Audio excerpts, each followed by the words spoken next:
ئەی بۆ خەڵکێک کە ڕەخنە لە ئیسلام دەگرێ ئەی بۆ باسی تاوانەکانی ئەمریکا ناکە ئەمە نەوەن ئەمریکا خراپەیان ئەمە مێژووە ئەو ئەمریکایی 1400 ساڵ دوای پێغەمبەری خوا صلی الله علیه و سلم لە بیابانی عەرەبیدا پێغەمبەری خوا دیفاعی لە سەگێک و بەچکەکان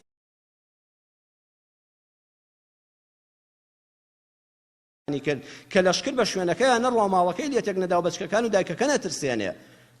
لە 6 ئابی 1945 بوو کە ئەمریکا زانی جوندەکانی ژاپۆن یابان بەرامبەری چۆک دانادەن و لە لەشکرا لە شەڕی مەیدانیدا تێک دەشکێ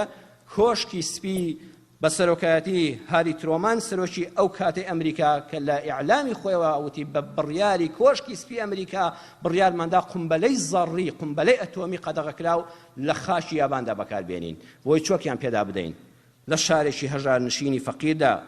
لە شاری هێرۆشیمادا کە وەکو هەڵەبجەی کوردستان ئاوا وێران کرا ئەو ئەمریکایە بۆمبی ئەتۆمی لەو هێرۆشیمایەدا بە فڕۆکەیەکی B-29 جەنگی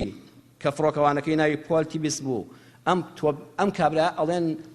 بۆمبەکە لە سەری نووسرا بوو کوڕی بچووک یعنی ئەمە کوڕەکە خەڵکمان بۆ دەکوژێ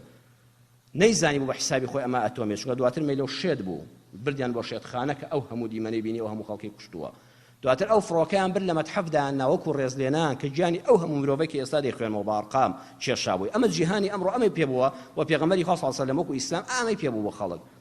ئەو شارە شاری هێرۆشیما 350,000 کەسی تیا دەژیا 350,000 کەس بە یەکەم لێدان لە دەقەی یەکەمی ئەو قومبەلە ئەتۆمیەدا چونکە کاتێک کە پەیوەندی هێرۆشیما لەگەڵ تۆکیۆ لە ڕێی تەلەفۆناتەوە نەما 130 تیاری یابانی هەستا بزانە داخۆی هێرۆشیما چی لێ بەسەراتوە 160 کیلۆمەتریان مابوو کە سەیریان کرد یەک دوو کەڵی ڕەش لە سەرەتی نازانی ئەوە چییە پاشی 8 سعات بۆیان معلوم بوو قومبەلەی زەڕی لەو شوێنە تەقیوە ئەو شارە وێران بووە لە یەکەم لەحزەدا 80,000 کەس بە یەک دەقە گیانی لەدەستدا دواتر لە 3 ڕۆژیدا دوای ئەوەدا مردووەکان بوون بە 140,000 کەس